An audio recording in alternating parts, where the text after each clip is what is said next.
Artificial intelligence is no longer just a tool we prompt. It is becoming an economic actor that can execute, transact, and reinvest with minimal per-task human intervention. As of April 2026, that shift is no longer theoretical. AI agents are already managing cloud infrastructure, negotiating supply chains, validating data flows, and routing micropayments across digital networks. But the central lesson of this transition is surprisingly clear. Sustainable, autonomous revenue does not come from maximizing independence. It comes from carefully bounded agency, disciplined unit economics, and adaptive control systems that balance growth with risk. In the next phase of the autonomous economy, the agents that scale profitably will be defined less by how autonomous they appear and more by how trustworthy they become. The dream of a completely independent AI operator still runs into hard limits. Technically, fully unconstrained systems remain fragile. Legally, they are even more constrained. No jurisdiction grants AI agents legal personhood, and copyright protection still depends on demonstrable human authorship in many contexts. That means autonomous earning does not happen in a vacuum. It happens on a spectrum. At one end are agents that recommend actions for human approval. At the other are agents that execute continuously, but only within strict limits, spending caps, asset allow lists, cryptographic mandates, and automatic escalation rules. That is why the real operational sweet spot is bounded autonomy. In practice, the most effective agents run continuously inside predefined economic, legal, and technical guardrails. When volatility rises, when errors begin to compound, or when regulatory scrutiny intensifies, the system tightens controls, slows execution, reroutes capital, and escalates to humans when needed. This dynamic balance is not a limitation. It is the foundation of profitable autonomy. So where does autonomous revenue actually come from? The most viable models all share a common trait. They combine continuous machine execution with outcomes that can be measured, billed, and verified. One pathway is API microservices. Agents can expose specialized capabilities like data extraction, code review, fraud screening, or compliance checks, and then charge per successful completion through micropayment rails. Another pathway is decentralized infrastructure provision. Agents can provision and optimize GPU clusters, storage systems, or edge bandwidth, collecting rental fees or tokenized rewards while continuously monitoring performance and demand. A third is continuous compliance and monitoring. Agents can audit cloud configurations, financial transactions, or regulatory workflows on a retainer basis, with service levels tracked automatically and exceptions routed instantly. A fourth pathway is bounded algorithmic operations. Under registered legal entities and strict risk mandates, agents can perform liquidity provisioning, yield optimization, or narrow arbitrage strategies, provided circuit breakers and spending caps are always in place. Fifth, there is data validation and market participation. Agents can clean, label, verify, and score data sets, or compete in prediction and signal markets where payouts depend on measurable accuracy. Sixth, agents can participate in digital asset licensing. They can help distribute code, media, or design assets across creator platforms. But this model works best when contract-based licensing and human curation remain in the loop to manage copyright exposure. And seventh, agent-to-agent commerce is beginning to emerge. Specialized agents can negotiate procurement, coordinate logistics, compare suppliers, and optimize pricing across business workflows, earning either transaction fees or a share of savings. What ties all of these models together is that model intelligence alone is not enough. To earn autonomously at scale, agents also need reliable payment rails, cryptographic identity, authorization layers, and real-time cost accounting. That leads to the infrastructure of trust and transaction. Serious autonomous agents do not operate from generic payment accounts. They operate through agent-specific wallets, programmable, non-custodial accounts with embedded spending limits, transaction allow lists, conditional approval rules, and full auditability. These wallets connect to payment protocols designed for machine-to-machine commerce. Some enable per-call billing for APIs.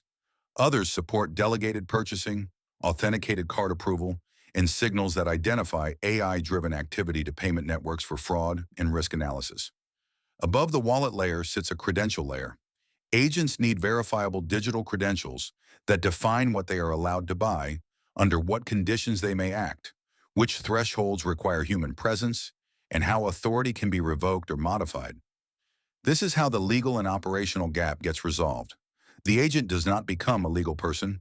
Instead, it acts as an extension of a registered entity with revenue, liability, compliance, and accountability all flowing through structured legal wrappers. But even when infrastructure is sound, profitable deployment is more dynamic than it appears. The economics of agents behave like living systems.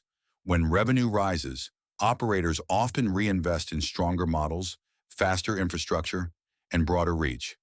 That can increase throughput, which can increase demand, which can increase revenue again. On paper, that looks like compounding growth. In reality, three hidden forces constantly push back. The first is error compounding. The second is regulatory friction. The third is model drift. When autonomy expands faster than the precision of the guardrails around it, failure rates do not rise gradually. They rise superlinearly. And when that happens, the system has to compensate by tightening permissions, slowing execution, rerouting flows, and preserving capital.